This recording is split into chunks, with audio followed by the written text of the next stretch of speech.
Espero que a visita de manhã ao nosso Museu Municipal Carlos Reis tenha sido produtiva e aquilo que eu quero desejar para este encontro é que efetivamente as conversas ou o trabalho que podemos fazer em conjunto seja efetivamente profícuo, que seja possível partilharmos aqui também as vossas considerações acerca daquilo que é o museu, para que serve o museu e, em conjunto com a Maria, possamos fazer desta discussão uma discussão que nos leve efetivamente a considerar que aquilo que estamos aqui a fazer tem algum sentido.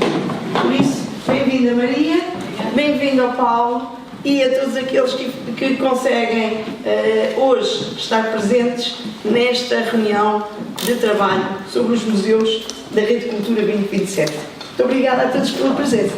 Linda. Braço no ar, quem está? O que é que eu faço agora? Braço no ar, quem está pela primeira vez numa conversa em rede? 1, 2, 3, 4, 5. Ok. A maior parte, portanto, são velhos amigos. Sejam bem-vindos. Ponto de situação. Primeiro, uma apresentação muito rápida. O nosso nome e quem representamos. Eu sou o Paulo e represento a Rede Cultura 2027. Elvira Sequeira, vereadora da Cultura de Câmara Municipal de Torres Novas. Represento metade do Museu da Lourinhã, metade do município da Lourinhã. Tanto que ao meio. Alexandre Ligamo, Museu da Lourinhã. Carla Abreu, Museu da Lourinhã. Ana Rita Santos, Museu do Santuário de Fátima. Daniela de Sousa, Museu do Santuário de Fátima. Carlos Henriques, Museu do Santuário de Fátima. Eva Dias, Museu do Santuário de Fátima. Luís Figueiredo, Museu da União dos Dois, das Vítimas da Inquisição, Alenquer. Vânia Carvalho, Museu de Leiria, Centro de Educação Agrícola da Velha e Central Intercultural do Rio. Joana Carreira, Museu Municipal Carlos Reis. Bruno Silva, da Rede Museu da Galeria. Raquel Janeirinho, município de Peniche, e a Rede Museológica Conselho. Ignácio, município de Peniche. Gonçalo Cardoso, do Museu Consolata da Arte e Tecnologia de Fátima. Município de Leiria, Ana Saraiva e Museus de Leiria. E lá atrás, a escrever? A Vera Lagoa, Rede Cultura 2027. Obrigado. Mónica Cardoso, município de Alcaide. Graças a ser município de Alcaide. E lá atrás da câmara? Nuno Vasco, Jornal ao Mundo. Muito bem, obrigado. Ana Rodrigues, Banco das Artes, Cultura Contemporânea, aliás, Arte Contemporânea e Leiria. Ai, da Regina, Museu Nacional de Resistência e Liberdade, Valeza Paris. Angela Alves, é o mesmo museu. Mónica Franco, Museu Municipal de Unidade dos Ferros. Durante e ali atrás? Paulo Matos, Museu Municipal de Carlos. Muito bem, obrigado. Sofia, de Torres Vedras, Museu Municipal de Unidade de Fernando e também os outros centros de interpretação de todos. Muito obrigado. Miguel Serra, Museu Centro de Artes de Figueiredo, município de Figueiredo. Paulo Domingos, Museu Central de Figueiredo. Acabou de chegar, está a sentar-se tranquilamente. Força tranquila. E é? Teresa Lopes, Museu Municipal Carlos Reis, Torres Novas. Catarina Nascimento, Museu Municipal Carlos Reis, Torres Novas. Muito bem. Fernando Ferreira de Comunicação, Torres Novas. Gabriel Feitor, Museu Municipal Carlos Reis e Centro Humberto Delgado. Telma Mendes Pereira, Museu Municipal Carlos Reis, Torres Novas. Margarida Boleiro, Museu Municipal Carlos Reis, Torres Novas. Ele que é A vereadora que é Raquel Costa, Museu Municipal de Aliança. Tânia Rosa, Museu do Vidro. Museu do Vidro, Marinha Grande. Rita Brites, Museu Escolar em Leiria, Barrados de Leiria. Lígia Norte, Casa Museu João Soares, em Cortes Leiria. Sónia Santos, Museu Municipal de Leiria. Ana Carvalho, Municipal de Leiria. E antes de falarmos à nossa convidada, quem é que acabou de chegar?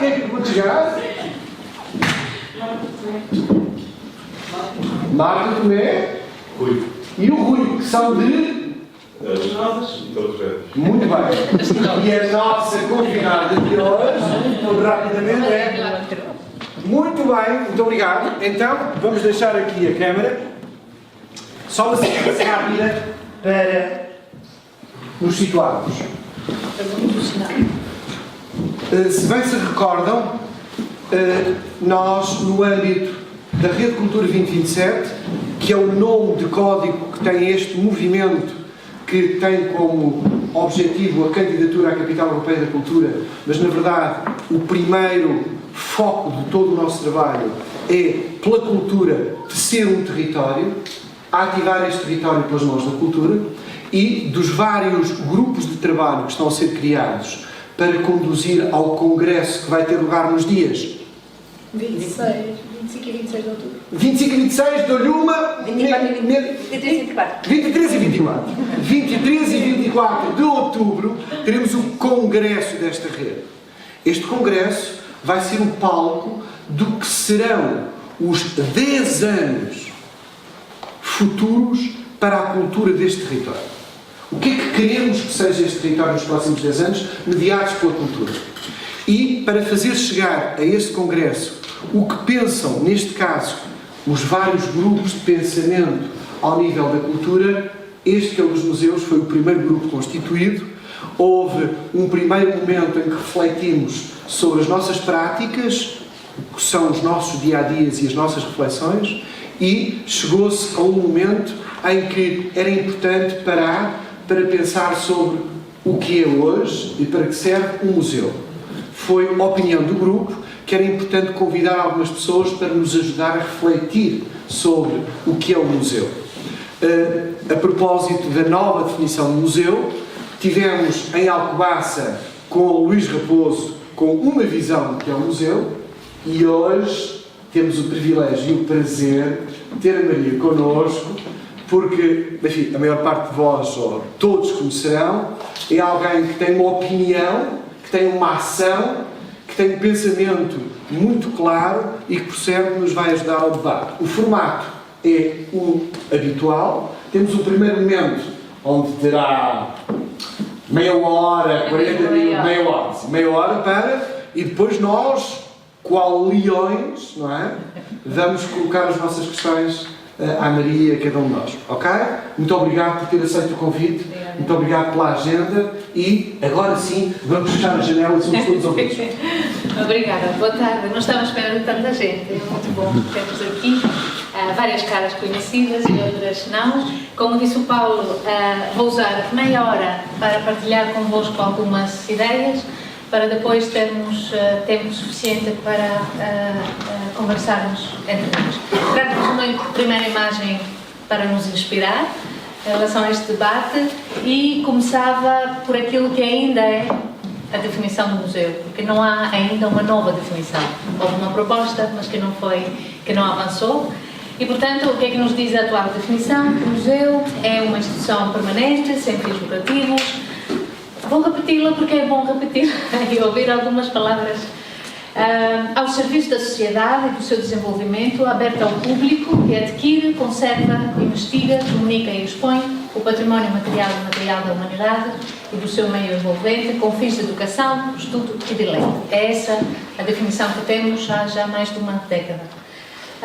E confesso que esta definição tem-me servido a mim perfeitamente, a mim e a outros colegas em vários países do mundo que sabem dar significado a algumas das referências que contém, como dar significado ao serviço da sociedade e dar significado com fins de educação, estudo e deleite. E quando digo isso, estou a pensar em colegas que não só dão significado a estas palavras, como sabem partilhar a sua reflexão com a sociedade em geral, sobretudo através da sua prática. No entanto, considero que esta mesma definição não serve há muito tempo no nosso setor e a sociedade em geral, já que muitos profissionais, muitos colegas consideram que adquirir, conservar e investigar é um fim em si, coisa na qual eu não acredito. Para mim, adquirir, conservar e investigar não é um fim, é uma ferramenta, precisamente para conseguirmos dar significado às tais expressões ao serviço da sociedade e com fins de educação, estudo e deleite. E gostaria de tornar claro aqui que não estamos a reclamar por um museu que não seja um museu tradicional, no sentido de um museu que não adquire, que não conserva e que não investiga. Reclamamos por um museu que faz precisamente tudo isto, mas não apenas pelo prazer intelectual de quem nele trabalha e de mais algumas pessoas. Um museu que faz tudo isto para que, por meio dos objetos que preserva e através do conhecimento que produz, possa servir um maior número de pessoas, tornando o museu mais relevante também para elas. Muitas vezes nas formações, eu faço parte de uma associação que se chama Acesso Cultura, que dá bastante formação aos profissionais da cultura. Quando perguntamos aos nossos colegas, podemos colocar também a questão a nós, aqui hoje, por que fazemos o que fazemos? Temos grande dificuldade em responder. E temos grande dificuldade em responder de uma forma que possa tornar claro para outras pessoas como é que servimos, como é que servimos a sociedade e como é que criamos condições para a educação, estudo e deleite. E é essa nossa postura que faz com que criamos nós próprios uma primeira barreira na nossa relação com a sociedade. Criamos uma imagem negativa, uma percepção negativa daquilo que é um museu. Vejamos, bom, começo com duas citações do Papa. Numa diz, a tradição não é um museu de coisas velhas, tem de ser a salvaguarda do futuro. Ou, noutro jornal, dizia que a igreja não pode ser um museu, porque tem que estar aberta à mudança. No topo à direita, provavelmente não conseguem ver o título, é uma pessoa da área da dança que também diz, a dança não é um museu. Como o bailado reimagina os clássicos problemáticos. Não é um museu. E depois dois exemplos de pessoas que são da nossa área que evitam a palavra museu. Temos um título do jornal que diz Science Gallery Bengaluru is not a museum of science. Fazem questão de dizer, não somos um museu. E embaixo, África e a sua arte em foco num espaço que se chama Not a Museum. E isto fez-me lembrar quando abriu a Casa das Histórias, em Cascais. Estava naquela manhã no carro, a ouvir a rádio, e a Paula Rego deu uma entrevista em que dizia expressamente que eu não quis que este espaço se chamasse museu, porque este espaço vai ser um espaço vivo, um espaço de histórias. Portanto, vejam só, e estas são só uma pesquisa rápida que eu fiz há poucos dias. Este tipo de afirmações, quer em títulos de jornais, quer em outros contextos, aparece com grande frequência e penso que deveria preocupar-nos, fazer-nos pensar o que é que as pessoas pensam, associam estas coisas do fechado, de coisas velhas, não sei o quê, ao museu. E penso que temos também nós algo a ver com isso. Considero que muitos museus em vários pontos do mundo têm falhado no cumprimento da sua missão e, aliás, muitos deles têm falhado também em conseguir definir uma missão, porque colecionar, adquirir, preservar, estudar, etc., não é uma missão. Muitos museus o utilizam, mas assim todos os museus teriam a mesma missão. São ferramentas para o cumprimento de uma missão. E aí também falhamos muitas vezes, não temos uma missão clara, cada um, para os nossos museus. E depois, um outro problema que vejo aqui e que espero que possamos conversar melhor, é que muitos museus, provavelmente a maioria ainda, é dirigida por especialistas nas coleções, mas que não têm conhecimentos de museologia e assim têm uma visão também, algo, no meu ver, limitada em relação ao porquê que os museus existem e para quem. Aqui, penso que, valeria a pena recordar uma iniciativa recente das redes do Museu do Famalicão, que trabalhou no sentido de pensar, de criar uma missão específica para cada museu que é membro da rede. Este, para mim, é um exercício fundamental que qualquer museu deve fazer para se conhecer a si próprio e para definir o seu posicionamento específico na sociedade em que se insere. A Acesso Cultura foi consultora deste projeto na parte final e também, como associação, iremos promover um seminário no dia 22 de abril em Lisboa e no dia 4 de maio no Porto, precisamente para pensarmos esta questão do que é a missão, qual é a nossa missão, porque é que fazemos o que fazemos.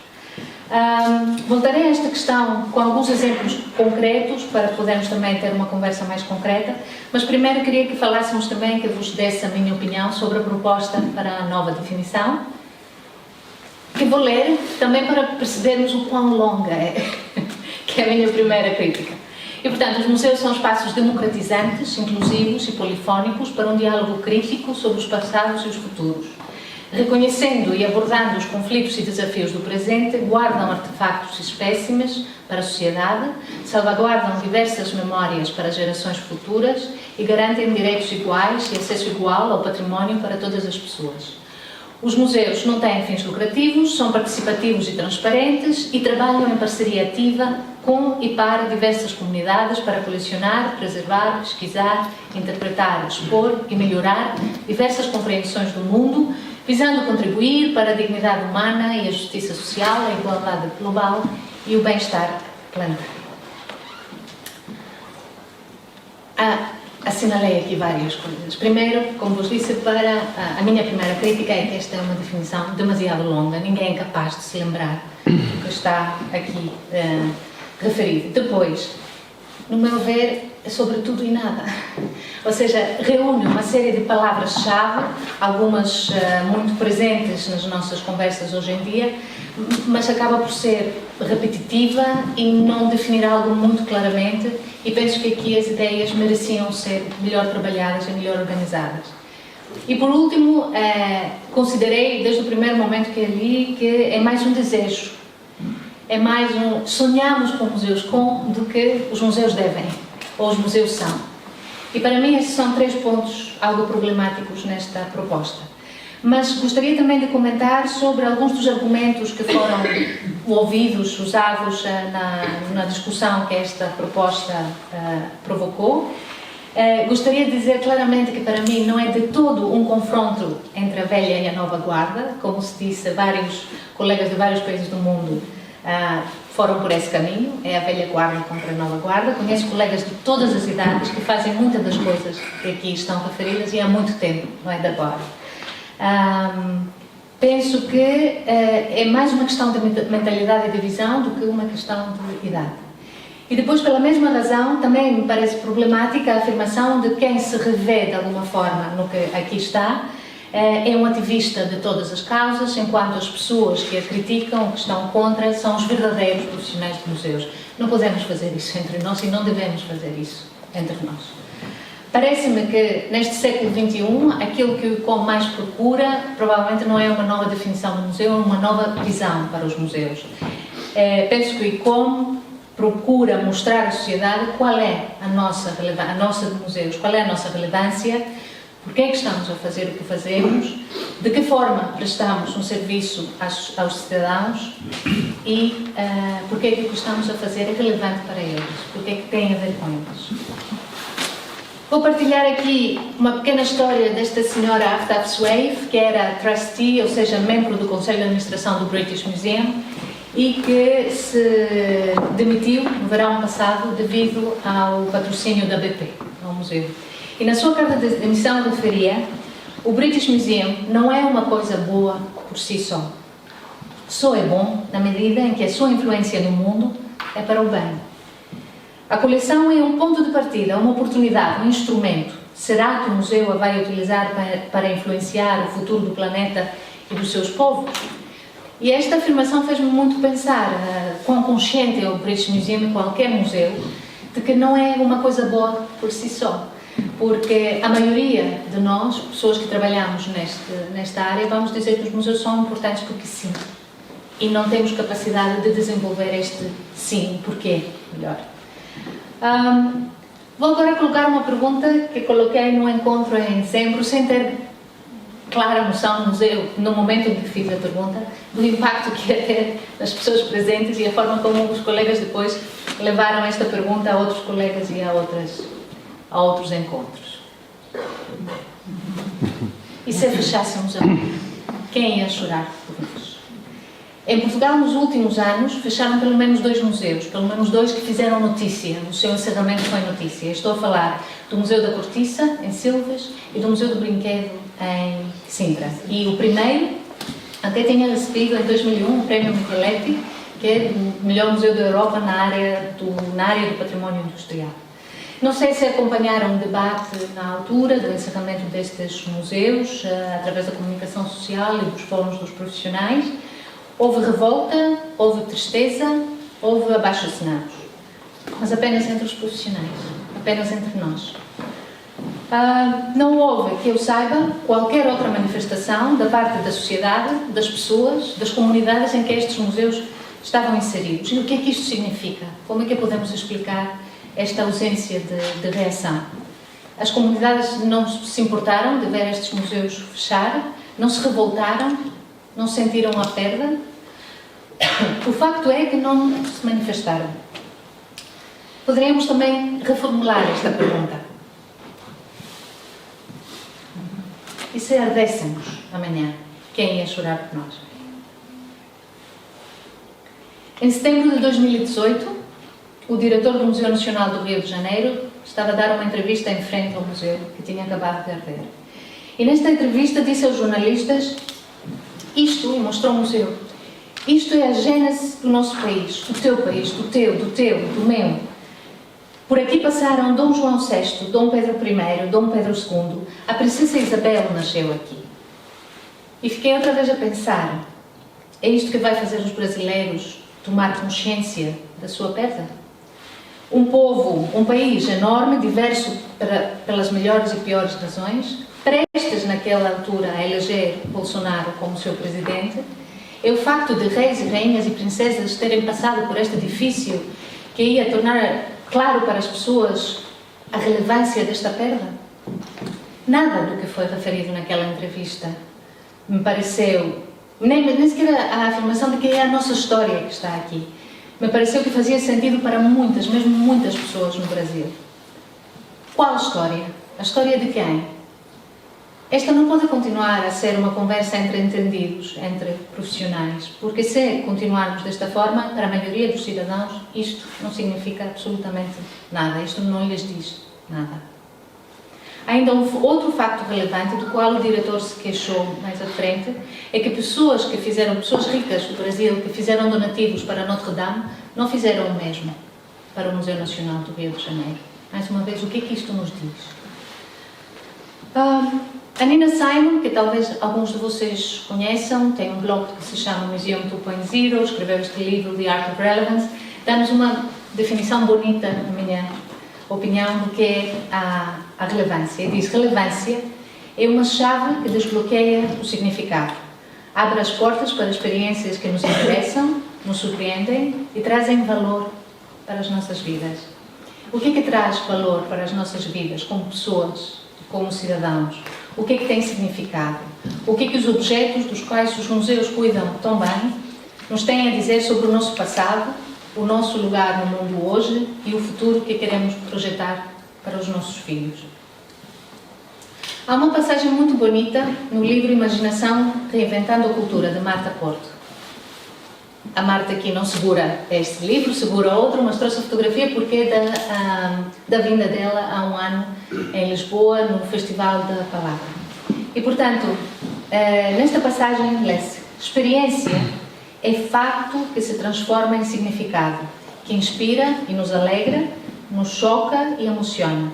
É saber que o museu não é importante para um indivíduo ou uma cidade só porque gera empregos ou atrai turistas, mas porque ali, naquele espaço e naquele momento, é dado ao sujeito viver o inexplicável, a emoção, o choque diante de uma experiência estética que o faz chorar, ou se alegrar, ou se irritar e bravejar, que coloca diante do lado mágico da vida aquele que mais se aproxima da razão da existência humana. E penso que concordarão comigo se eu disser que nada disso do que a Marta Porto estava a descrever acontece, nada se desbloqueia, não há emoção, não há alegria ou tristeza ou choque quando nós nos limitamos a comunicar desta forma. Insistindo sobre esta questão da nossa missão, da nossa relevância, queria agora dar 2 exemplos concretos. No verão passado, tomou posse o novo diretor do Museu Nacional de Arte Antiga. Devo dizer que não o conheço pessoalmente e trago este exemplo porque aquilo que vamos discutir tem a ver com uma entrevista, ou seja, é algo que está registado, existe um registro disso e podem também depois ler na íntegra. E trago também porque eu considero que é um bom exemplo de uma determinada forma de pensar os museus. Portanto, nesta entrevista, o diretor do museu dizia que o Museu da Arte Antiga é um museu essencialmente de arte europeia, concebida para a igreja e para palácios ou casas nobres. Por isso, A visão das obras de arte do MNAM é sempre duplamente eurocêntrica e muito pouco crítica da sociedade, a não ser em pontos muito marginais. E tem razão, no meu ver, em relação ao que diz. Agora, a minha questão é, em 2020, o Museu de Arte Antiga não tem a capacidade e a obrigação de olhar para a sua coleção de uma forma crítica e relevante para a sociedade hoje? As jornalistas insistiram muito, repetidamente, para ter a opinião do diretor sobre o que chamavam o papel social do seu museu. Uma outra pergunta era: o museu pode entrar numa discussão sobre o racismo em Portugal, mostrando, por exemplo, como essa cultura visual representou o negro? A arte portuguesa, como já escreveu, tem das representações mais antigas que tocam alguns desses problemas, como a iconografia do índio. E a resposta foi: o negro, que não era desconhecido na Europa, nem na Antiguidade, nem na Idade Média, é profundamente representado na nossa pintura antiga. Se eu quisesse fazer uma exposição sobre o negro no MNAM, ela seria meramente ilustrativa, sem trazer muitas questões, ou muito falsa. O que é que me interessa ter 50 adorações dos magos em que um é negro? O museu é um discurso, um pensamento sempre objetualizado, feito pelas obras de arte que tem para mostrar. Aqui a minha pergunta é: esta seria a única forma de olhar criticamente para a presença ou até para a ausência do negro nas nossas coleções? Aliás, o MNAM, em 2017, com outra direção na altura, apresentou a exposição Cidade Global. Nenhuma menção específica foi feita à presença dos negros nestas pinturas, que toda a gente queria ver, porque, não sei se lembram, houve uma controvérsia em relação à autenticidade destas pinturas. Nenhuma referência aos negros, que não conseguem ver muito bem. O historiador Rui Tavares escreveu na Artura um artigo de opinião em que referia: e, no entanto, eles e elas lá estavam naquelas pinturas. Era impossível não os ver. Aqui um homem negro acorrentado, ali mulheres negras carregando água do chafariz del rei. Acolá um escravo cheio de dejetos porque um penico lhe arrebentou em cima enquanto o transportava à cabeça. Seria impossível representar a Lisboa do século XVI sem que ela tivesse muitos escravos. Regressando à entrevista do atual diretor ao público, as jornalistas insistem sobre o filtro, o modo história da arte, em que o diretor aborda praticamente qualquer pergunta que lhe é feita. E perguntam: ou seja, ser socialmente relevante é pensar dentro dos parâmetros mais clássicos da história da arte? E a resposta foi: não só, mas não há mal nenhum em que, apesar da espuma dos dias, existam instituições mais ou menos perenes com este cunho identitário fortíssimo. Não me interessa ter um museu particularmente sexy no debate contemporâneo e não cumprir a função essencial em relação à sociedade atual e à vindoura, que é a preservação deste espólio. E, no meu ver, temos aqui uma posição muito comum entre diretores de museus, de que a sua função primordial é a da preservação, quando a definição do ICOM nos diz que as funções são 5 e nenhuma delas é mais importante do que as outras. É a combinação das 5, ou seja, colecionar, preservar, estudar, expor e comunicar, que faz do museu um museu e não uma outra instituição qualquer. O facto de muitos profissionais nesta área não terem este entendimento é, como já disse, no meu ver, um dos principais responsáveis pela relação e percepção negativas que muitas pessoas têm dos museus. Aliás, em 2016, o antigo diretor do Prado dizia numa entrevista ao Financial Times que, mesmo se nunca abríssemos ao público, estaríamos a cumprir uma importante missão. E se assim fosse, digo eu, o Prado não seria um museu.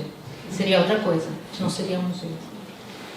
Numa outra entrevista ainda, e acabo de bater, entre aspas, no diretor do Museu Nacional de Arte Antiga, em que também aqui foi entrevistado o Luís Raposo e eu, a questão era se os museus devem promover a igualdade ou a sua missão primordial ainda é outra. E a resposta foi: não posso construir uma memória falsa dos séculos XVI, XVII, XVIII e XIX para responder a uma ânsia muito justa de igualdade dos dias de hoje. Não posso inventar um passado democrático porque isso não é só errado, é também perigoso. Agora, um olhar crítico sobre o passado e o presente, ou o desejo de contribuir para o pensamento crítico e o desenvolvimento cultural da sociedade, não implica uma construção falsa do passado, a invenção de um passado democrático. Acho que isto não passaria pela cabeça de ninguém. E confesso que fico perplexa e preocupada com o entendimento ou desentendimento que o diretor do Museu Nacional, e que não é o único, revela ter sobre estas matérias. Temos uma grande dificuldade na nossa área em fazer a ligação entre o que preservamos e estudamos e a relevância deste trabalho para os restantes cidadãos hoje e para a sociedade que queremos construir amanhã. Um outro exemplo, há alguns meses estivemos em conversa na livraria Tigre de Papel com o Luís Farinha, que é o diretor do Museu do Aljube. E o tema era precisamente a nova definição do museu, o papel dos museus na sociedade e, na altura, também a ideia de se criar um Museu Salazar. E eu aprendi imenso com o Luís Farinha naquela conversa. Ele fez repetidas referências à missão do museu, que, como se lê também no seu website, mas não conseguem ler, o combate à ditadura e o reconhecimento da resistência em prol da liberdade e da democracia, e fala-se ainda no website da construção de uma cidadania esclarecida e responsável. E a minha pergunta foi: qual é o papel do museu destes, hoje, quando no Parlamento português temos sentada a extrema-direita? E sobre isso não houve resposta. E sinto que é aí que nós muitas vezes falhamos. E se falhamos quando a realidade está tão diretamente ligada à nossa coleção, imaginem quando a ligação não é assim tão óbvia ou tão direta. E aqui vou-vos dar um exemplo americano. Quando em 2014 vários profissionais de museus e da cultura nos Estados Unidos quiseram posicionar-se sobre as mortes pela polícia de negros de várias idades não armados em várias cidades do país, escreveram um comunicado que se chamou Museums Respond to Ferguson. Ferguson era uma dessas cidades. E aí diziam: esta é uma imagem de uma ação que houve em frente ao Metropolitan Museum, e o I can't breathe era aquela frase que ficou da morte de uma pessoa em Nova York, quando foi, não sei qual é a palavra em português, não é? Pela polícia, foi mandado para o chão, e ele dizia I can't breathe, e acabou por morrer. As coisas precisam de mudar. Novas leis e políticas irão ajudar, mas qualquer movimento em direção a uma maior compreensão e comunicação cultural e racial deve ser apoiado pela infraestrutura cultural e educativa do país, do nosso país. Os museus fazem parte desta rede educativa cultural. Qual deve ser o nosso papel ou papéis?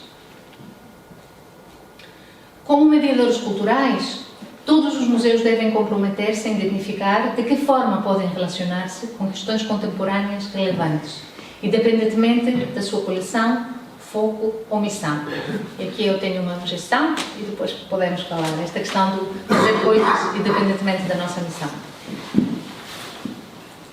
Até agora, apenas a Association of African American Museums emitiu uma declaração formal sobre as questões mais amplas relacionadas com Ferguson, Cleveland e Staten Island. Acreditamos que o silêncio de outros museus envia uma mensagem de que estas questões são uma preocupação apenas para os afro-americanos e os museus afro-americanos.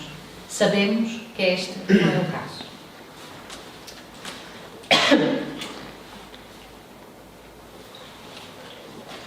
No mês passado, estive numa iniciativa do Palácio Nacional de Sintra, que espero que venha a ser replicada por muitos outros museus. Organizaram uma jornada com vários convidados para alimentar a reflexão sobre um novo plano museológico e uma nova narrativa ou narrativas para o Palácio. E este é um passo fundamental. Eu pessoalmente fiz umas críticas em relação à composição do painel, porque praticamente eram todos académicos e praticamente ninguém da área da museologia ou da mediação ou da comunicação, mas este não deixa de ser um passo importante e sei que os nossos colegas do Palácio vão saber dar continuidade a esta iniciativa. No que diz respeito à composição do painel, entre cerca de 10 a 12 pessoas que eram os convidados, havia apenas uma pessoa negra, a socióloga Cristina Goldau.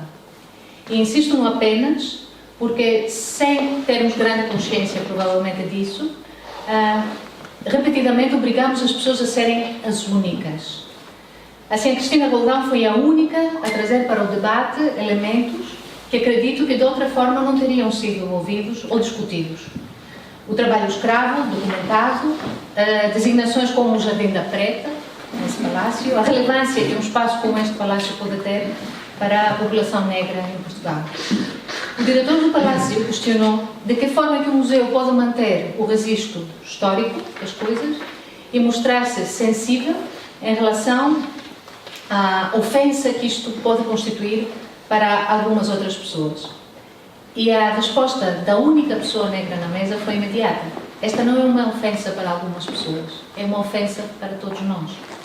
A afirmação que depois foi reforçada pela única pessoa negra na plateia, que foi a nossa colega museóloga Judite Primo. Continuamos a alimentar uma monocultura, porque estamos condicionados, como é natural, pela nossa condição na sociedade e pela nossa experiência de vida. Raramente criamos espaço para outros olhares e outras vozes. Só que a monocultura resulta em monorrelevância.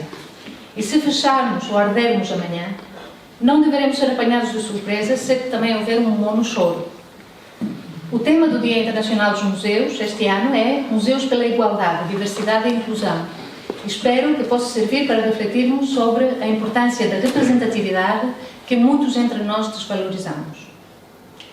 Para concluir e para podermos debater este tema, trago aqui 10 pontos principais que de alguma forma resumem o meu pensamento. Não considero que haja propriamente uma necessidade para uma nova definição do museu, há sobretudo uma necessidade de uma nova visão que possa responder aos desafios do século XXI. O próprio ICOM admitiu neste processo que a razão para a revisão da definição atual são os pontos de intersecção em constante mudança entre museus e comunidades. Há uma necessidade urgente de fazer uma declaração clara e atualizada sobre porquê que os museus existem e para quem. E antes disso, é necessário que nós próprios, profissionais de museus, estejamos mais esclarecidos em relação a esta mesma questão e o porquê que fazemos o que fazemos. Os museus precisam, no meu ver, também de um outro tipo de liderança. Já testámos o modelo de diretor especialista na coleção e podemos avaliar os resultados. Pessoalmente, considero este modelo um dos principais responsáveis pela distância que ainda separa grande parte da sociedade dos museus. Acredito que os estudos em museologia não podem ser apenas uma opção para quem assume a direção do museu. São estes os especialistas que entendem melhor que os museus não são ou seja, ou coleções ou pessoas, mas que os museus são a tal ideia do The Museum and, que foi uma ideia expressa por esta museóloga, Elaine Hoyman-Gurion, que me inspira muito. É necessário procurar ativamente a diversidade dentro das equipas e repensar as hierarquias. É a diversidade que poderá trazer outros pontos de vista e as narrativas que ainda nos faltam. E é o equilíbrio necessário entre especialistas nas coleções, na conservação e especialistas nas coleções e na conservação, especialistas na museologia, na mediação, na comunicação, que nos permitirá cumprir de forma adequada as 5 funções do museu e não apenas algumas. Caso contrário, continuaremos a conversar eternamente sobre funções primordiais. Acredito que os museus não podem mostrar-se permeáveis em relação ao que se passa à sua volta. Deveremos também compreender que os museus não são neutros. Todos os dias, os museus tomam decisões em relação ao que vai ser preservado, estudado, exposto, em relação às narrativas que vão ser apresentadas. E nada nisto é neutro. Os museus fazem parte da infraestrutura cultural e educativa de qualquer país. E também eles, e não só eles, como é óbvio, contribuem para, e voltarei a citar a Marta Porto, contribuem para a construção do imaginário social de entendimento, crítica e luta por fazer valer os ideais democráticos, estimular mentalidades sensíveis e capazes de estruturar sociedades em que o cumprimento de direitos não é ato de misericórdia, mas ato consciente que responde a um imperativo democrático. E é isto. Muito obrigada.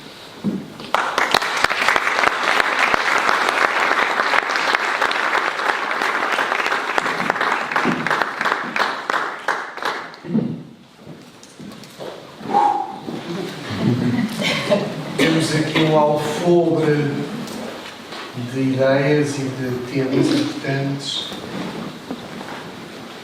Depois de respirarmos 10 segundos, pela ordem que quiserem, podemos fazer os nossos comentários, as nossas notas e partilhar aquilo que esta visão nos trouxe, que é extraordinariamente complementar à visão que tivemos em Alcobaça no nosso último encontro e que abre aqui, ainda assim, rasga aqui algumas janelas que não se tinham colocado na última reflexão. Muito obrigado. Obrigada. Quem é que abre as hostes?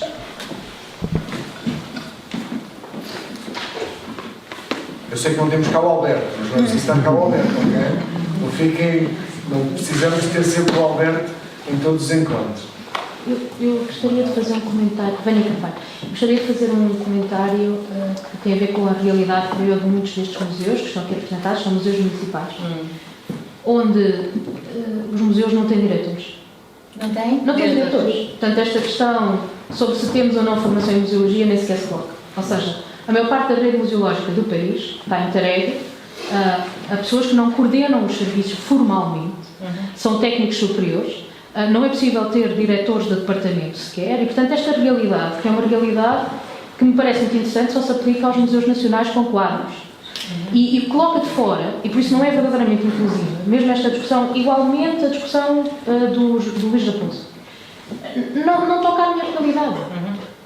Nós gostaríamos de ter museólogos e gostaríamos de ter gestores de projetos, e mediadores culturais e conservadores, mas não temos esses recursos humanos sequer. Portanto, eu acho que era interessante, algumas vezes, que este discurso fosse colocado fora de Lisboa, Porto ou dos grandes museus nacionais, de tutela. Porque falamos sempre de museus que são idealizados naquilo que é a minha realidade cotidiana. Eu falo por mim, peço desculpa aos colegas, mas quantos de nós é que... Eu adoraria ter museólogo na equipa, adoraria poder ter milhares de outras coisas, mas muitas vezes não existem sequer equipas. Existem 3 funcionários que têm de garantir a recepção. Estas questões é uma questão muito pragmática e que tem a ver com esta definição, mas também com a forma como a discussão tem sido colocada, quer pelo Luís Raposo, quer pelos restantes. Estamos sempre a falar de 10% da realidade museológica do país. Quando falo em Portugal. E excluímos sempre a realidade, que é a realidade do cotidiano de 300 municípios em 306, acho. Peço desculpa, esta é a sensação com que fico sempre, Maria. Não sei se... O que eu queria dizer é que, primeiro, provavelmente estamos aqui porque há uma realidade que queremos mudar e, portanto, isto logo identifica uma série de questões com as quais penso que outros colegas também se irão identificar. Depois dizer-vos que conheço muitos colegas com formação em museologia a trabalhar em museus municipais e a minha questão depois é de que forma estas pessoas são aproveitadas, não é? Porque tudo bem que formalmente não existe uma estrutura, mas temos pessoas com uma certa inquietação, com conhecimentos, que leem, que observam, que outros fazem, que dentro daquilo que é a nossa estrutura, a nossa capacidade, podemos pensar em formas de trabalhar para que o nosso museu se torne mais relevante para quem está à volta. Todos os museus, independentemente da sua estrutura, fazem atividades, fazem exposições, ou seja, transmitem, comunicam. A questão é o que é que comunicam, como é que o comunicam. Portanto, por um lado, percebo e concordo, por outro lado, acredito que estamos aqui porque é algo que tem que ser mudado e há uma área inteira que tem que ser gerida de uma outra forma. Sim, eu sei, uma utopia assim para boa, mas é a utopia que nos faz caminhar. Sim, esta questão da rede, eu creio que permite-nos a nós percebermos que há muitos outros em circunstâncias próximas ou esforçarmos para estabelecer novas estratégias. A minha questão prende-se também com esta discussão, que é uma discussão muito centrada nos museus nacionais e com tutela nacional. É essencialmente esta a minha questão. Eu ouvi o Luís Raposo e ele só falou de grandes museus. A realidade dele em nenhum momento toca a minha. Ou toca a ninguém, em coisas mínimas, não é? E portanto depois é difícil estabelecer pontos. É difícil, eu percebo esta questão, esta nova proposta de definição, sendo uma proposta com uma visão, é muito mais, para mim é muito mais interessante porque me permite sonhar, é tão simples como isto. E sonhar faz bem à alma, não é? Mas esta discussão continua a centrar-se muito em Lisboa, muito nos grandes museus, é esta a minha questão, essencialmente. E acho que temos que descer um bocadinho à realidade. Ao mesmo tempo não tem que ser, porque isto pode servir de inspiração. A mim sempre os grandes me serviram de inspiração. Eu nunca fui diretora de nada. Nas grandes instituições onde eu trabalhei, tinha como responsabilidade a área da comunicação apenas. E foi assim que consegui criar um caminho, criar um pensamento, criar uma prática. Mas isto pode servir só de inspiração, e aqui agora podemos discutir a realidade, porque como digo, todos os museus, independentemente da estrutura que têm, funcionam, abrem portas, fazem exposições, convidam as pessoas para vir. Em que condições é que o fazem e com que propósito é que o fazem? Os museus de Famalicão não são muito diferentes. Que morreu um museu aqui há pouco tempo, que estava nesta rede, o Museu da Maçonaria, foi em San Sebastião. É um museu privado. Nós assistimos, acho eu, na primeira reunião, ao assumir da sua morte. E era uma coleção privada, não é? Com muitas dificuldades, mas morreu e estava neste território. Não sei quantos de nós chorámos pela sua morte, não é? Nós somos colegas. Enfim, tu não sabias que tinha morrido? Nem conhecia que existia um museu. Mas mais do que eu, que vivo noutro sítio, o que é que as pessoas no sítio onde o museu estava localizado sentiram? Também não fizeram, esses não fizeram acho nenhuma baixa assinada, não sei. Algum colega que fará um grande? Como? Algum colega que fará um grande? Não. Acho que podíamos aqui, pegando no modelo da Leiria, fazer também aqui um ponto sobre aquilo que são os museus que temos em Portugal e como a maior parte deles nem sequer museus são, porque são coleções que podem ou não ser visitadas, porque, pelos vistos, se eles morrem é porque acabam por não ter visitação, presumo eu, ou não ter, como dizia a colega, não ter sequer pessoas para o manter aberto, presumo eu. Se calhar é uma reflexão que temos que fazer, que tipo de museus é que também temos em Portugal. Todos eles são realidades diferentes. Dizemos o nosso nome só para lembrar. De Torres Novas. Quando comecei a trabalhar no Museu de Torres Novas, um dos primeiros... Pronto, claro, temos esse desafio do pessoal, como é que é escusado se calhar a dizer, porque todos teremos esse desafio enorme dos recursos humanos. Mas quando comecei a trabalhar no Museu de Torres Novas, ainda recém-entrada nas questões da museologia, colocou-se-me um primeiro desafio que vinha exatamente nessa questão de para que é que serve o nosso museu. E a vereadora lembra-se claramente dele, não é? Nós tínhamos uma verba, embora que reduzida, e que me foi colocada a questão, queres isto para comprar um Carlos Reis, um estudo, naturalmente, ou queres isto para uma prestação de serviço educativo, que não havia, não tínhamos serviço educativo montado. Então, aqui colocou-se claramente o meu primeiro desafio enquanto para que é que queremos este museu em Torres Novas, a mim e no caso a vereadora também, não é? E foi rapidamente, não foi tão óbvio quanto eu imaginava, mas tomou-se a opção de investir aquela verba no serviço educativo em vez de ser na compra de mais um estudo de Carlos Reis. Pronto, e estas pequenas decisões ajudam-nos a montar qual é a nossa solução e a nossa missão também diária, mesmo quando ela ainda não estaria muito bem alicerçada ou por motivos vários. E até porque a equipa que estava antes, coitada, não era uma equipa, era uma pessoa, tal como a Vânia estava a dizer. O meu colega há de saber do que é que estamos a falar. Portanto, é um caminho também que se faz com a tutela, às vezes difícil, no nosso caso não tem sido difícil, mas eu sei que há casos bem complicados, e também com as equipas, não é? Quando as há e quando não as há, lá está, mais uma vez, um esforço também militante quase de conseguirmos trazer pessoas para trabalhar, porque os museus sem pessoas não é nada, não é? Será um depósito. Ou como diria o colega hoje em italiano, um depósito em italiano que eu não sei dizer. Portanto, só queria trazer esta chega sobre o caso prático. Eu posso? Raquel Janeiro. Uma das questões que foi colocada, e acho que vai também lá um bocadinho, é então e se queimasse, não é? se houvesse um incêndio ou se morresse. Muitas vezes não é preciso morrer porque adormecem, entram em hibernação. E eu acho que o que nós muitas vezes sentimos na pele, fechando portas temporariamente, reformulando espaços expositivos ou não, é este entorpecimento. E aí mostra bem que o museu até pode continuar a ter a coleção.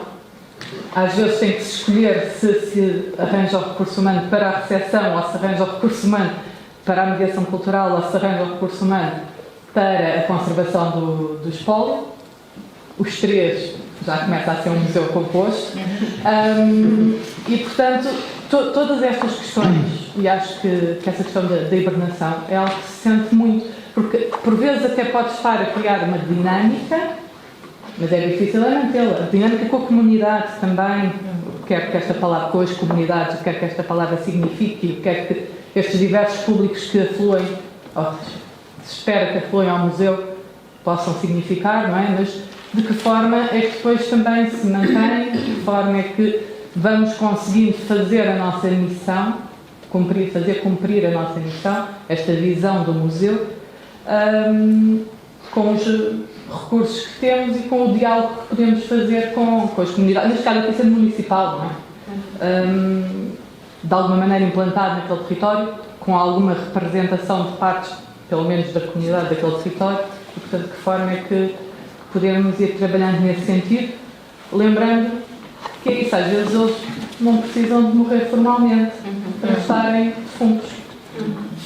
E que isso não é bom, eu não sou museóloga. Mas todos nós temos também depois outras valências e outras necessidades profissionais e, portanto, que nos fazem desviar às vezes destes papéis nos museus e por vezes não sem alguma mágoa também. Mas sim, mas eu acho que é nestas dinâmicas que está conseguindo renascer, que nem Fênix, não é? Os museus. E acho que temos que estar às vezes um bocadinho, e os próprios políticos e quem tem alguma mão nisso, também ter um bocadinho essa noção que não basta ter a porta aberta, que não basta de vez em quando montar uma exposição. Também questionar, mas vocês dirão a quem compete fazer esta questão e provavelmente será mais que uma parte que tem que colocar a questão. Porquê é que o museu está aberto, se está nessas condições? Mas também há uma questão que é, os museus municipais estão muito mais... Senhora vereadora, por favor, não ouçam o que eu vou dizer.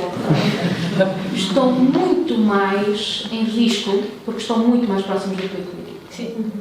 E, portanto, é possível e expectável, e no meu cotidiano diz-me que isso acontece, que me digam que exposição fazer. Sim. E que digam como fazê-lo. E que me digam que tipo de letras há. E estas coisas. Exatamente. E isto não estou a falar de leiria, de nenhuma forma, é uma ideia, mas isto acontece. Ouvi dizer que isso pode acontecer no município. Esta proximidade ao poder político é uma dificuldade com que lidamos no cotidiano. Claro. Quer dizer, novamente estou a falar de mim, da minha experiência, mas eu ia-te fazer uma pergunta que não tem a ver com isto e que tem a ver com o que tu disseste. Qual é a tua definição? Qual seria a tua definição? Apresentaste alguma proposta? É um disque. Não, para mim está muito bem definido.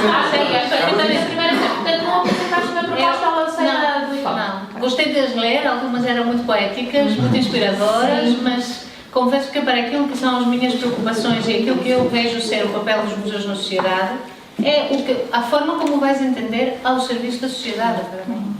Que significado vais dar a esta expressão? Agora, só para completar, acho que a questão que a Vânia levantou é importantíssima, é uma realidade, conhecemos-la, e sinto que é através... Quem partilha desta preocupação real, não é? Tem que ver de que forma que os profissionais se podem organizar para fazer frente a situações políticas, muitas vezes passageiras, mas que enquanto ficam, não é, podem causar estragos, claramente. Porque isto não é democracia. Não é? A democracia requer de cada um de nós, quer profissionais, quer como cidadãos, um outro tipo de envolvimento de ação. E coisas dessas são claramente inadmissíveis, não é? E acontecem. E aqui, lá está, temos aqui um grande grupo de museus de determinada região, não é? Que se este problema é identificado, cabe-nos também a nós ver de que forma nos organizamos para fazer frente a isso. E não ser uma pessoa a falar. Por acaso, esta manhã vi uma reportagem que eu acho ontem, assim, sobre assédio moral. Que vi antes de sair de casa e em todo o caminho estava a pensar nisso. Em que condições isto acontece e de que forma acontece muitíssimo em várias instituições.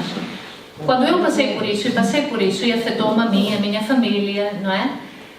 Aquilo que fez a diferença foram os colegas que falaram, que mostraram que estamos aqui, estamos a ver o que está a acontecer e que de alguma forma permitiu que as coisas não se desenvolvessem de uma forma... Eu mesmo, esta questão que se levantou também recentemente, a Acesso Cultura organizou recentemente um debate sobre a municipalização da cultura, ponto de interrogação, não é? E o resumo destes debates que aconteceu, tiveram lugar em 10 cidades, inclusivamente aqui, será em breve, não é? Uma arrumação das ideias que foram apresentadas, etc. Colocam na mesa questões que são muito reais, que conhecemos, que afetam o nosso trabalho, o nosso dia-a-dia e que, devo dizer, sozinhos não vamos resolver. Por muito que tenhamos princípios e valores, sozinhos não vamos poder resolver. Sim, mas, desculpa, eu não quero monopolizar, só queria dar uma chega a isso. Em relação à intervenção direta dos políticos neste trabalho, mesmo que não querendo ser desagradáveis com os políticos, nós devemos pelo menos trazer sempre ao nosso trabalho, em primeiro lugar, a Constituição da República e, em segundo lugar, o que nos diz respeito, por exemplo, aos municípios, a Lei das Autarquias, aquilo que falávamos de manhã, por exemplo, em relação às edições municipais. Efetivamente, a Lei das Autarquias baliza as competências dos municípios no que diz respeito à cultura e é muito clara. Portanto, nós não precisamos nos recusar de forma agreste ou dizer, não faço isto porque eu não quero, porque eu não... Não, a lei defende-nos, não só enquanto indivíduos e trabalhadores, mas defende efetivamente quais são as balizas do nosso trabalho, não é? E, portanto, eu sei que isto não é tão fácil de fazer como eu estou a dizer, mas só estou a dizer que há de facto esta esperança e esta realidade plasmada na lei. Maria, posso? Sim. Raio de Cristina, do Museu Nacional de Resistência e Liberdade. Aparentemente parece que o Museu Nacional de Resistência e Liberdade é o único nacional deste tipo. Não, costuma estar também... Ou há mais algum nacional?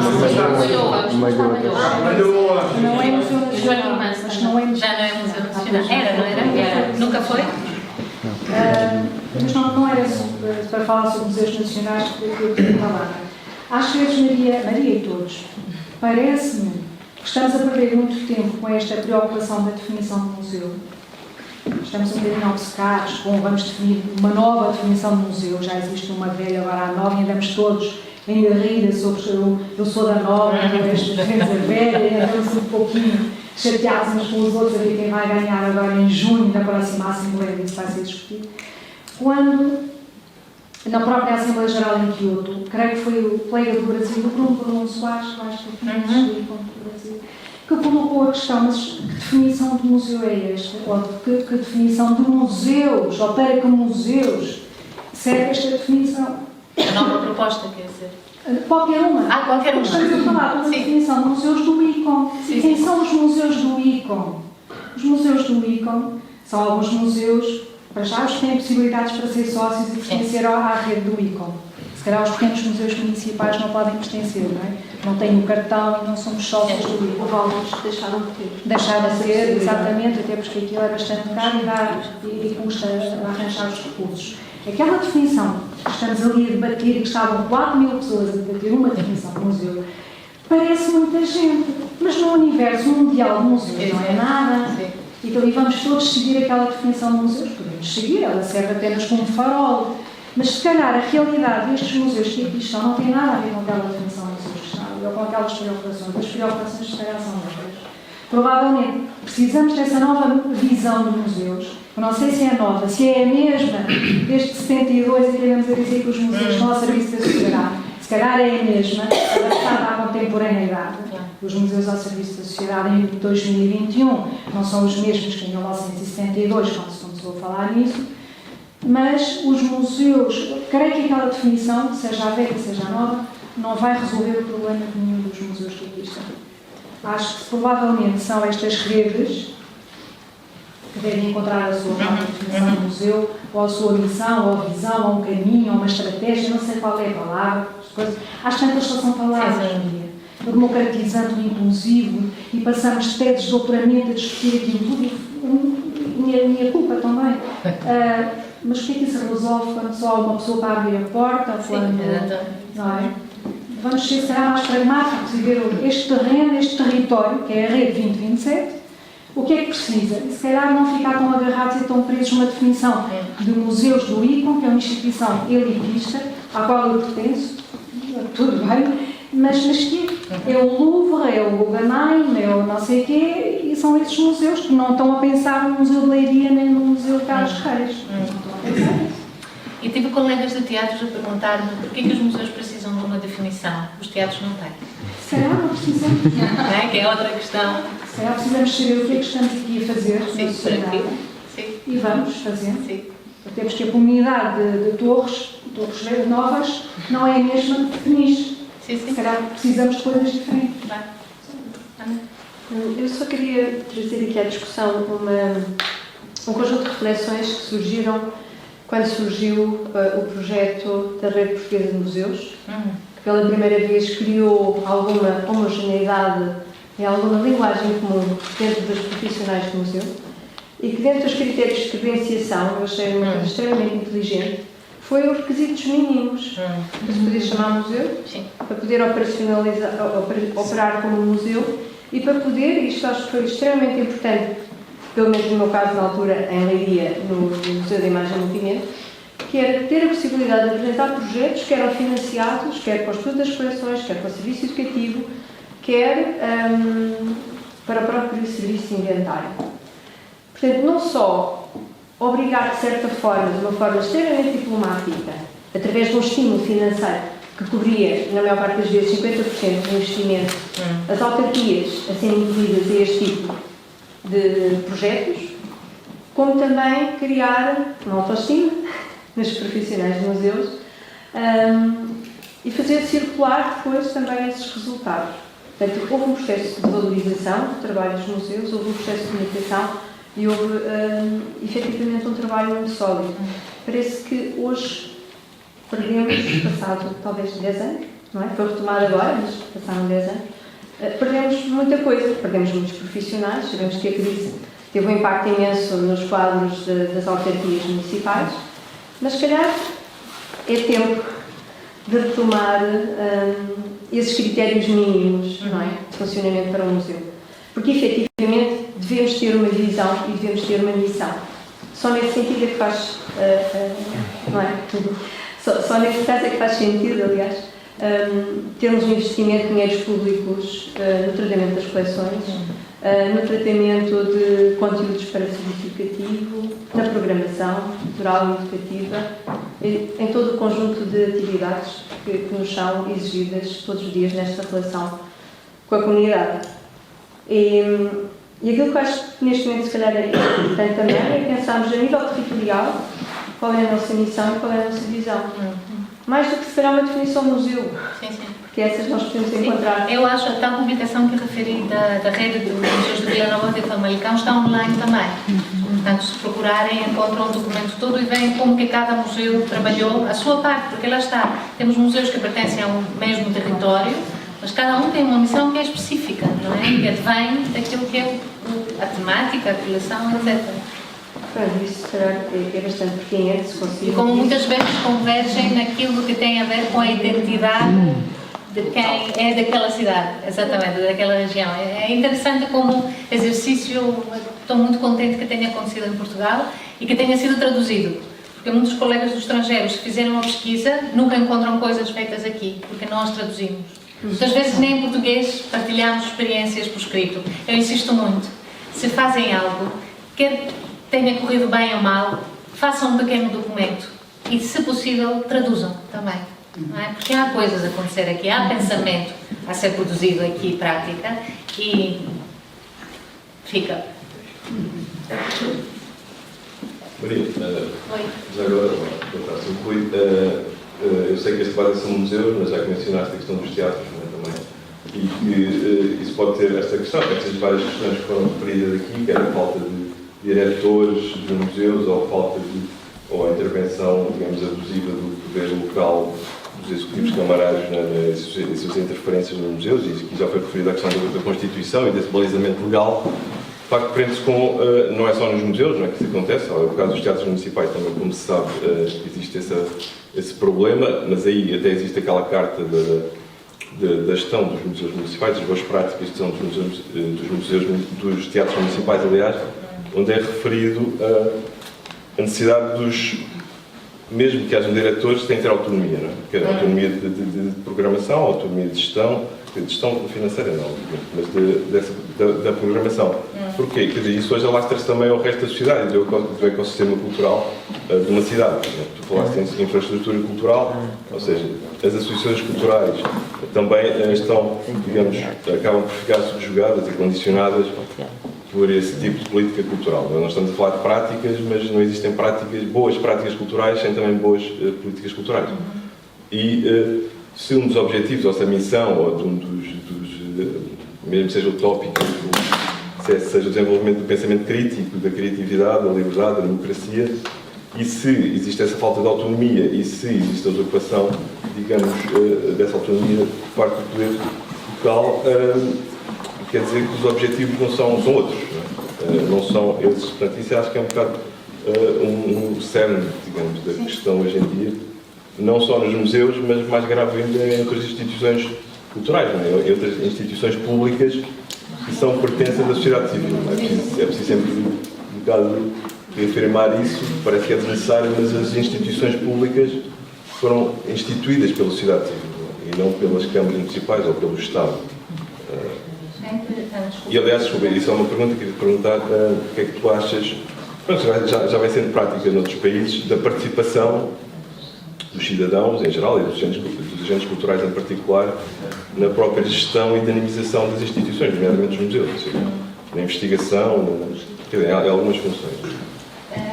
Tem havido vários exemplos, também em Portugal, dos chamados projetos participativos. E estão a ser também testadas novas formas de gestão também.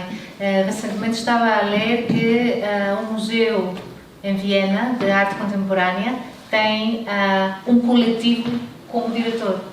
São 3 mulheres que gerem aquele museu.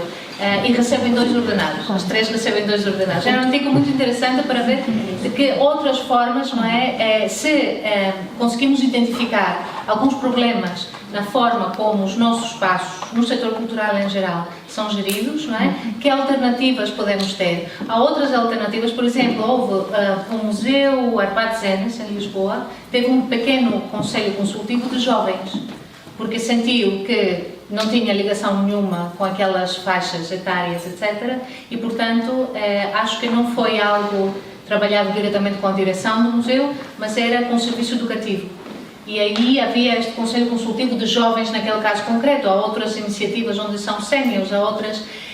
E aquilo que conseguimos perceber melhor, nós que somos os profissionais do setor nos últimos anos, é que existe muito conhecimento do nosso lado. Aliás, li uma vez um livro que se chama, se não me engano, The Long Tail. Foi muito inspirador, em que dava como exemplo a Wikipedia. E como a Wikipedia é desenvolvida, não é? Graças àquilo que é o input de muitos de nós, sendo que há umas pessoas, obviamente, não é? Que têm a responsabilidade de avaliar aquilo que chega, não é? De ter a certeza que a informação está correta, etc. Mas não deixa de ser um projeto participativo. Quando estavas a falar, uma coisa que me veio imediatamente na cabeça, e de alguma forma acho que abordei também, é até que ponto os cidadãos sentem que estes espaços são deles e que teriam algo a dizer. Este é um trabalho que tem a ver com todos nós que trabalhamos nesse setor profissionalmente, não é? Quer sejamos membros de quadros ou quer sejamos instituições da sociedade civil, não é? Como a Acesso Cultura, por exemplo. E de que forma desenvolvemos o trabalho no sentido de contribuirmos todos para que este espaço que se chama cultura, que é muito mais do que as artes, não é? Seja um espaço coletivo e um espaço partilhado. E aí ainda sinto que temos muito trabalho a fazer. Porque na verdade não basta também, sinto que não basta nós, temos que ser inclusivos, temos que ser e diversos e participativos, se do outro lado não temos cidadãos a exigir isto mesmo. Aí é que nos tornaremos todos coletivamente mais fortes. Sim, mas aí, desculpa, só para dizer, mas aí há de facto duas responsabilidades bastante diferentes. Não é? Uma é a responsabilidade, de facto, de pessoas que são profissionais ou que se foram eleitos, têm os seus salários e trabalham nesse campo, e tem que se exigir, de facto, políticas, estratégias e boas práticas da cultura, ao pluralismo e à diversidade cultural. Outra coisa é a sociedade civil e como é que isso se transforma as mentalidades. Não é? Portanto, não se pode, ou seja, há esses dois caminhos, obviamente, mas não é mais prático. Não percebi porque é que fazes a distinção. Eu não posso exigir assim, à sociedade civil, agora tem que ser todos mais participativos, claro, mas posso exigir porque nós pagamos os nossos impostos aos eleitos políticos para fazerem a gestão do bem público, do bem comum, porque foram eleitos e porque é um trabalho profissional e têm responsabilidades por isso. Portanto, é mais direto. Ou seja, os cidadãos, obviamente, têm que participar das assembleias municipais, etc. Mas são duas responsabilidades de tipos diferentes. São diferentes, mas complementares. Exato. Mas, ou seja, isso é a questão de quem é que dá o primeiro passo, não é? Porque se nós colocamos no lugar do cidadão, não do profissional da área, e vemos uma série de coisas que não nos agradam, mas nos calamos, ou sentimos que não podemos, que não é? Certo, eu acho que as duas coisas têm que acontecer, mas uma é muito mais difícil porque necessita de mobilização, transformação social e cultural, e as instituições culturais devem mobilizar essas novas formas de mentalidade, da participação, da democracia. Sim. Não, aí concordo, tem a ver o passar esta mensagem às pessoas de que estamos abertos para discutir convosco, claro, da nossa responsabilidade inteira, dizia. Acontece esse milagre que é de facto, entre aspas, de ver os jovens e as pessoas a participarem. Sim. Se houver facilitação e facilidade das pessoas até a comunicarem e participarem. Sim. Por exemplo, a questão do Conselho Municipal de Cultura ou dos Conselhos Consultivos é um passo para permitir, pode não ser perfeito, mas você tem que ver meios para participar. Sim. Ok. Sei se estava bem. Sim, não dois. Força. Não, eu posso ficar. Falei disso first. Ora bem, então, Ana Saraiva, isto realmente eu partilho aqui as várias inquietações e gostei muito de ouvir, muito obrigada. Aqui relativamente a esta questão dos quadros municipais, e obviamente que estou solidária, porque eu também sou um quadro municipal, mas até que ponto é que os museus centrais não estão com problemas idênticos em termos de pessoal? Portanto, se nós olharmos para aquilo que são os museus municipais e o investimento que tem sido feito em quadros superiores nos últimos anos e para os museus de tutela central, vamos encontrar certamente também aqui paralelos que nos faz pensar na realidade dos museus em Portugal.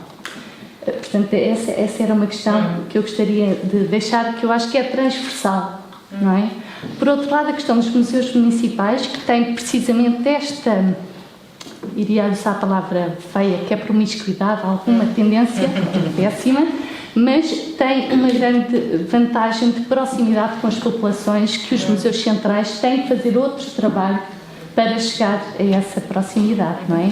E aí entramos naquilo que penso que é o objeto desta discussão, que é plataformas de cidadania, que de certa forma em que os museus cada vez mais estão a interiorizar, e todos nós, técnicos, não é? que temos uma missão para além de adquirir e conservar as coleções, não é?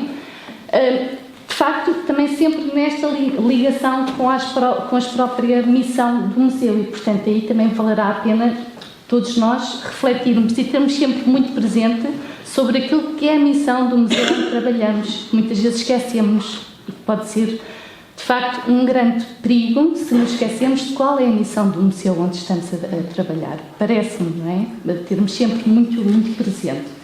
Depois, o outro risco, como nós sabemos que temos equipas muito reduzidas para os museus, mas na verdade é que estão sempre a surgir novos museus e, portanto, se nós, quando estamos com o impulso, independentemente da origem ou do autor do impulso, de criar um novo museu, refletirmos sobre aquilo que é uma necessidade premente de consolidar os museus já existentes e não estarmos a multiplicar e a criar novos museus, a incentivar, não é? Porque, de facto, este problema, para além de persistir, vai sempre agravar. E, portanto, é normal que morram museus, lentamente, com cuidados paliativos ou não, mas que, de facto, não criem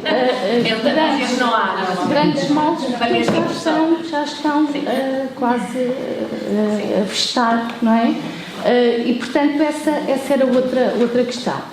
A última, que se prende também com aquilo que é, de facto, o espírito de cidadanias e hierarquias e as lideranças nos museus. Se o exemplo não vem de dentro, da forma como o coordenador, o diretor, o líder da equipa trabalha com a própria equipa, numa ligação que eu defendo, pelo menos dentro daquilo, cada vez mais numa horizontalidade de relação, com, obviamente, respeito pela hierarquia, não é?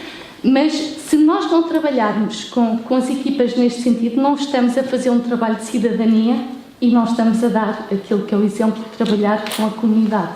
Pronto, era só um bocadinho aquilo que são as minhas inquietações também, não é? Que nos vamos confrontando quando trabalhamos nos museus, direto ou indiretamente. E se pudesse acrescentar mais uma, até porque vai ser o tema do nosso próximo debate em abril, é a questão de tempo. Tempo. E a qualidade e a quantidade do que fazemos. É muito comum ouvirmos, não é? Quando falamos entre nós, pois foi tudo feito em cima da hora. Porquê que foi feito em cima da hora? Porquê que foi feito em cima da hora? Porquê que fazemos 6 exposições no ano e não fazemos 3? E esta é uma questão também para os grandes museus, não é só para os museus. Ou seja, estamos aqui num ciclo vicioso, não é? Onde tanto nós como as escolas, etc., no final do ano o que querem? Números só. X número de exposições, X número de iniciativas, X número de participantes. E basta isso. Quando nós sabemos que é outro tipo de trabalho que queremos fazer e que provavelmente se valorizamos o trabalho que pode ser desenvolvido através dos museus e de outras entidades culturais, não é, que existem, até do ponto de vista de uma outra relação e de um envolvimento muito maior das pessoas naquilo que estamos a produzir. Por que é que não fazemos menos? Isso. Mas muito melhor. E com muita mais alegria, e muita mais felicidade e muito mais prazer naquilo que fazemos. Isto do cima da hora, mas porquê em cima da hora? Porquê em cima da hora? Houve recentemente uma mudança de direção num museu em Lisboa e a nova, que não se chama coordenadora, não se chama diretora, acho que é coordenadora, não sei. A primeira coisa que disse foi: vamos fazer metade das exposições. Disse: aleluia, sim, façamos metade, mas façamos bem. Fiquemos a conhecer as pessoas, vejamos de que forma esta história, que seria uma, pode multiplicar-se, não é? Porque vamos conseguir encontrar as pessoas certas e ouvir outras. É aquela questão da Cristina Goldão ser a única pessoa negra naquela mesa de discussão. E disse coisas que os outros nunca lhe leram, porque não são coisas deles, porque não é a sua forma de olhar para o mundo, porque não é a sua experiência de vida. Portanto, olha, em abril discutiremos este tema. Eu subscrevo inteiramente essa febre, desculpem, de multiplicar atividades, não só na esfera dos museus, mas em que nós estamos como os e-mails. Não é? Estamos completamente reféns deste universo da multiplicação. Sem reflexão. Sem reflexão. Isto está a ser gravado. Agora já vai. Está em direto, mas eu posso retirar. quiserem, quando entenderem por bem, eu retiro o direito. Luís? Luís Figueiredo, Alenquer, Museu da União de Oito.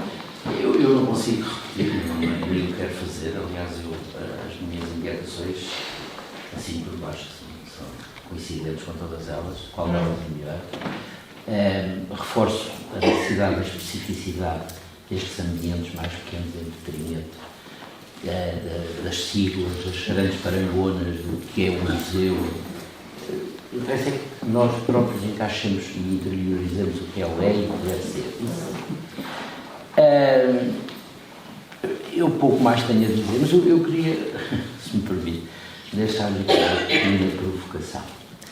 Eu gostei muito do seu discurso, da sua apresentação, aqui e ali de forma crítica, uma crítica sustentada. Parabéns. Qual é a sua opinião, se me permite, sobre a possibilidade, e nós aqui em rede temos estado a trabalhar na ida do museu à aldeia, sair as peças e expô-las, e nós próprios ao encontro, não esperar que o público venha ter connosco, e aí sim, um ato de cidadania pura. Mas, por exemplo, levar essas exposições para a Vila Galé, para um hotel... Estava a ver que não sei se quer responder, mas qual é a sua opinião? Porque eu gostei da forma crítica e sustentada que o fez, pode inclusivamente, e já agora agradecer o meu nome, a sua opinião. Qual é o propósito da ida destas peças para a Vila Galé? Qual é? Mas é positivo para... Como... Para mim não. Para mim não, porque estamos a cumprir que propósito, que missão. Obras que não ficam...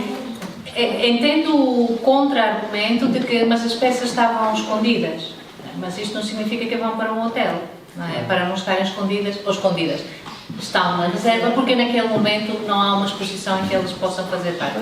Porque que não há uma maior colaboração? Ou seja, quando o diretor do Museu da Arte Antiga nos diz se eu quisesse falar da presença negra, só teria a adoração dos magos. Mas se falar com outros museus em Portugal, provavelmente encontraria mais peças para falar da presença negra em Portugal. E, portanto, eu valorizo muito, não acho que indo a um hotel cumprimos um objetivo e respeitamos aquilo que é a nossa missão, não é? Mas considero ao mesmo tempo, porque é verdade que grande parte daquilo que os museus têm está nas reservas, que podemos encontrar formas muito mais criativas entre nós, também não diria para ir a uma taberna, não é? Temos que ter também um objeto, até talvez possa ir, depende do objeto, não é? E criar uma conversa aí na taberna à volta daquele objeto. Expô-lo requer outro tipo de considerações e de condições, não é? Mas penso que a ideia de nós sairmos, porque provavelmente com muitas pessoas é este o passo que teremos que dar, não podemos dizer as portas estão abertas, venham. Aliás, sempre que abre um museu novo, o que é que se diz na entrevista? A pessoa responsável diz, estamos aqui abertos a todos. Quais todos? Quem são os todos? Não é? E, portanto, o inverter este caminho e dizer, eu vou primeiro ter contigo. Não é? E há museus em Portugal que fazem isso. Fazem sobretudo para os mais jovens. Vão para escolas com a maleta ou com... não é? Mas não são só os mais jovens. Estes objetos que estamos a salvaguardar têm significado, podem ter significado para muitas outras pessoas que não sejam jovens só. Portanto, em termos de abrir, circular, irmos ter com, etc., estou muito a favor. As condições em que isto acontece e o sítio onde acontece também não é irrelevante. Não é? Não sei se respondi a sua... Sim, basicamente. Gostaria de saber a sua opinião. Descobertas ou descobrimentos? Eu confesso que, como estrangeira, escapa-me a diferença entre descoberta e descobrimento. Escrevi na altura, 2018, não é? Quando o debate, escrevi no meu blog. Para mim, muitas coisas são uma descoberta, para mim pessoalmente, não é? Colocando no meu sítio, quando não os conheço. É comum dizermos, descobri um novo restaurante. Não significa que o restaurante não existia. Foi quando eu soube dele. E é aí que penso que temos que, a nossa reflexão tem que estar à volta disso. Quem descobriu o que é que aconteceu depois, não é? E como esta história, que tipo de impacto esta história tem ainda hoje na sociedade portuguesa, tal como ela é hoje. mas não consigo fazer a distinção, não consigo entender a distinção entre descoberta e descobrimento. Não há? Ok. Posso introduzir aqui uma outra questão que falaste e que eu acho muito importante, que é dos profissionais de museus com formação ou não em museologia. E tu acabaste por apresentar extensamente opiniões de um diretor que não tem essa formação em museologia, altamente especializado na história da arte. Que não é também só história da arte, ou seja, gostaria que pensássemos também que pode ser um arqueólogo, paleontólogo, no Museu de Lourinhã, ou pode ser um biólogo, ou pode, qualquer área, pode ser um museu industrial, mas como não é só isso articulado com a questão da museologia, da formação em museologia. Aquilo que tenho visto primeiro, lembro-me quando foi anunciado o lugar para o Museu Gulbenkian, eu concorri de propósito, só para picar. Porquê? Porque naquele anúncio a questão da museologia era um extra que poderia ter ou não. Mais ou menos na mesma altura tínhamos o grande concurso internacional para os diretores dos museus da Itália.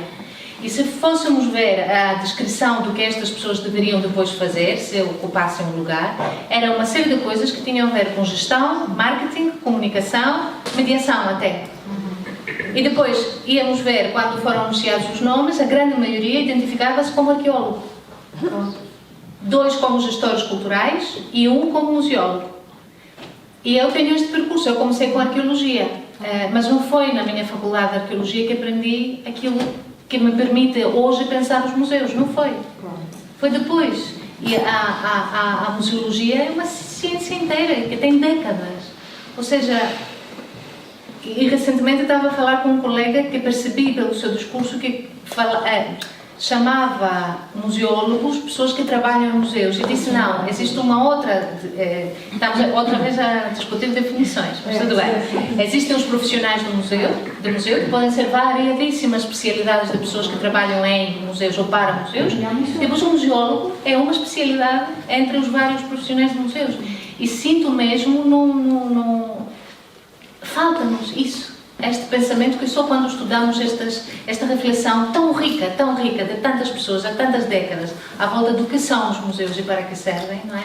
Quando não estamos a par de tudo isso, acabamos por nos concentrar demasiado no sentido de depois não cumprirmos a missão, naquilo que é a coleção.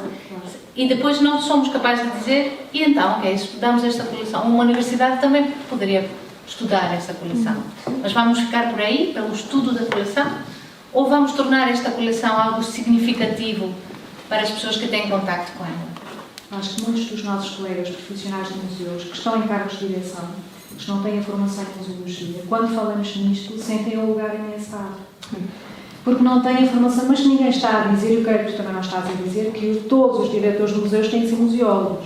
As equipas técnicas têm que ter museólogos. Tem que ter, exatamente. Eu gostava que o diretor do museu, porque o diretor do museu vai coordenar todas as áreas. Sim, e faz a ligação entre tudo. E, portanto, e isto é algo que se aprende nos cursos de museologia, não é? Não se estuda só, aliás, não se estuda de todo coleções nos estudos de museologia, nenhuma. Não é? Porque lembro-me também, não sei se posso dizer, não estou a ser indiscreta, quando foste nomeada diretora do Museu do Chiado. E houve pessoas a perguntar, mas de onde vem? Não é?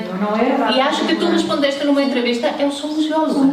Eu sou museóloga, posso trabalhar em qualquer museu. E eu acredito nisso. E acredito não para colocar o lugar de alguém em perigo, mas porque sinto que quando nós formos o melhor que pudermos naquilo que sabemos fazer, melhor resultado teremos. É nesse sentido. Não estou a dizer que não precisamos de especialistas em arqueologia, em história da arte, em arqueologia industrial, o que for. Os museus são tão variados, história social, etc. Não estou a dizer isso. Estou a dizer que da forma como construímos este serviço, não é? Temos que ter um outro pensamento e outras... Sim. Mas é natural também que as pessoas se sintam... Sinto que é natural, faz parte do processo. Não é?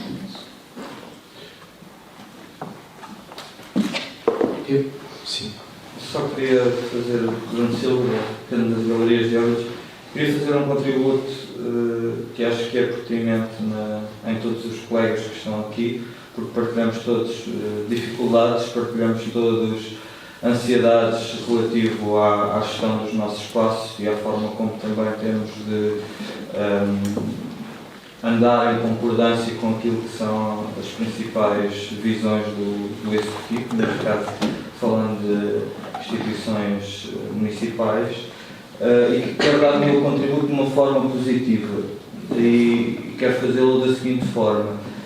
O Museu Municipal de Óbidos teve uma mudança nos últimos 2 anos de forma positiva, muito pela forma como os técnicos conseguiram fazer convencer o Executivo da pertinência e da importância de objetos que são identitários de Óbidos de serem salvaguardados e de os estimularmos.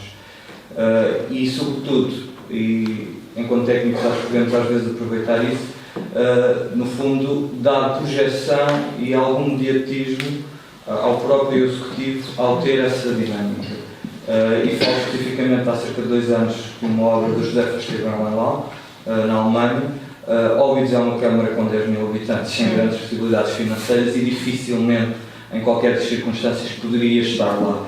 Mas a forma como, mediaticamente, as coisas tomaram proporção e o facto de termos a consciência que, infelizmente, o Estado português não poderia trazer a obra, ou não estava no intuito, na altura de trazer a obra, permitiu que nós, com alguns parceiros técnicos, com alguma documentação reunida, convencêssemos quem decide a tentar trazer a obra para Portugal e a tentar pegar em algo que identifica como identitário de Óbidos, valorizar.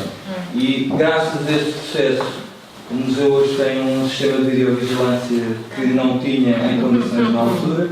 Graças também, e tenho de aludir esse facto, se calhar mais pela mão do Governo do que propriamente pelo Conselho do Novo Banco, o facto de nós termos uma obra do Novo Banco da Reserva que está no Museu Municipal, ou seja, houve certas situações que permitiram que houvesse um novo olhar e uma atenção mais cuidada sobre esses objetos que estavam e esse espaço que estava quase portificado desde a altura que o Dr. Sérgio Gurjão saiu, que iniciou de facto ali um projeto. Ou seja, dar um bocadinho também a estrela aos meus colegas a dizer que por vezes, de forma, não digo dissimulada, mas até se dizer, conseguimos convencer os nossos executivos de que eles também têm a ganhar com a cultura, eles também têm, no fundo, a beneficiar com essa dimensão e às vezes tentamos, no fundo, angariar as coisas também por forma a conseguir isso. Ou seja, queria, no meio de alguns comentários e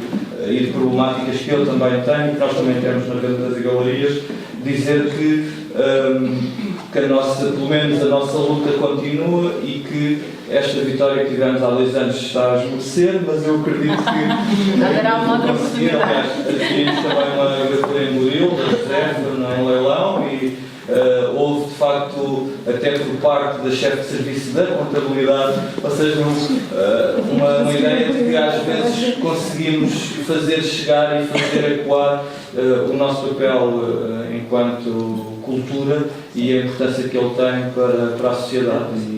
E acho que isso também é de valorizar e queria dar aqui um contributo positivo nesse sentido de todos nós. E também podemos associar, não sei se vos faz sentido, fazer o discurso contrário também. Ou seja, que quando não se investe honestamente, não há uma crença de que isto é útil para a nossa comunidade, não é? Não estamos a cumprir e estamos só a investir dinheiro sem retorno, na verdade, porque mantendo os espaços abertos, mas em condições que não os dignificam e que não permitem aos profissionais que lá estão a fazer um bom trabalho que poderiam fazer, é dinheiro desperdiçado. Eu comecei por levantar só problemas. Como é que resolvemos isto em euros? Fecha lá agora bem, fecha bem. Nós não fazemos exposições sem contratarmos museólogos. Não fazemos estes projetos sem contratarmos museólogos. Vamos ao mercado abertamente. Só fazemos uma exposição, mas porque a exposição está há 18 meses, somos pobres. Mas demoramos 10 anos a pensá-la. São poucos. A verdade é que descobrimos que não podíamos fazer bem se fizéssemos muitas, portanto fazemos muito poucas.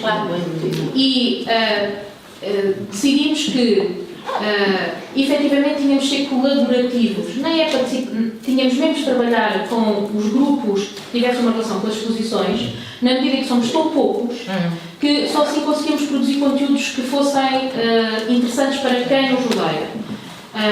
Há 3 anos pediram-nos que fizéssemos uma exposição sobre a história do plástico em Portugal. Eu ameacei despedir-me, porque era a última coisa que eu queria fazer na minha vida. Esta exposição, na verdade, foi um processo interessantíssimo. E mudou a tua vida. Para melhor. Sim, para melhor. A nossa vida. Sim. Mas a questão é que essa exposição, que nós tínhamos muito receio porque ela vinha pela indústria, vinha por um projeto pró-plásticos. E por isso eu não a queria fazer e tinha muito receio que eticamente ela tivesse um caminho muito íngreme. E nós conseguimos fazer esse processo, incluindo todas as entidades. Eu acho que não conseguimos ninguém ficar satisfeito, é só isso que eu vou partilhar convosco, não é? Acho que nenhuma das áreas está satisfeita, nem a equipa de ambiente com quem trabalhamos, nem os dos plásticos, nem os industriais, porque esta questão da mediação faz com que não tenhamos cumprido com a expectativa de nenhum deles, não é? Portanto, não dizemos que os plásticos é a melhor coisa do mundo, nem quem é melhor. E, portanto, esses caminhos são caminhos sempre complexos, num conceito que vive do plástico. Portanto, o meu chefe, o meu vereador à época, que agora é presidente, a última coisa que quereria era que eu ofendesse as indústrias de plásticos e de modos de consumo. Mas estas questões são muito pragmáticas. Na verdade, nós resolvemos com uma universidade, 2 universidades por trás, na validação de conteúdos, contratação de museólogos, contratação de equipas externas de conservação que não as temos. Portanto, nós conseguimos fazer isso se pudermos. Acho que é possível dizer que precisamos de museólogos. Quando a mim perguntam o que é que eu preciso, Ana, museólogo. O que eu preciso é de museólogos, porque nós não temos essa valência neste momento. Portanto, é também uma questão de interiorizarmos as nossas necessidades. Portanto, quando eu lancei a questão Arte Assim, lanço também porque quem trabalha no município sabe que se o dinheiro é definido politicamente e se as estratégias são definidas num programa de um determinado partido que vai a eleições, independentemente do que eu diga, se decidem criar mais 4 museus, e eu tenho esperança que caiam 3, algum há de ser construído, não é? E às vezes é um museu de cera, e outras vezes é outra coisa, não é? Mas esta é a realidade com que nós nos confrontamos e que é muito próxima ao poder político por isso mesmo, porque quem vence, vence com o programa. E esta realidade esbarra com a minha questão técnica. Eu até posso dizer que esse museu não faz sentido nenhum, mas... Mas se houvesse recursos, você não era contra a abertura desse museu? Se calhar era. Um museu de plástico. Se calhar era. Mas o seu público-alvo tem esse museu. Mas não sei se é ali que tem que ser feito, nem sequer se tem que ser feito. Agora esse bocadinho, essa última frase. Do brinquedo.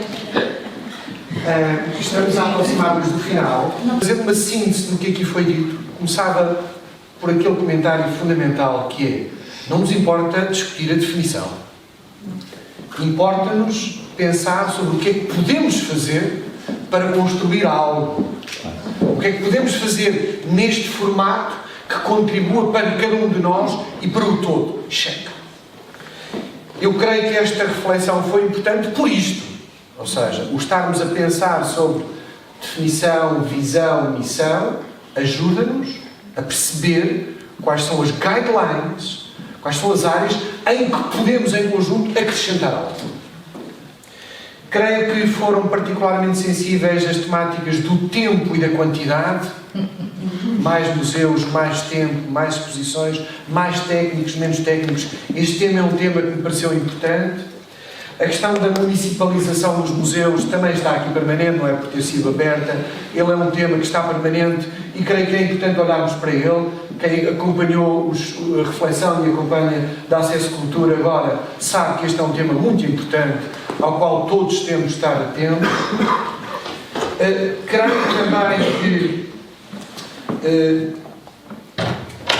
nós temos uma agenda, falando do nosso tempo agora, de cada um de nós que está aqui, uma agenda que não é muito grande, e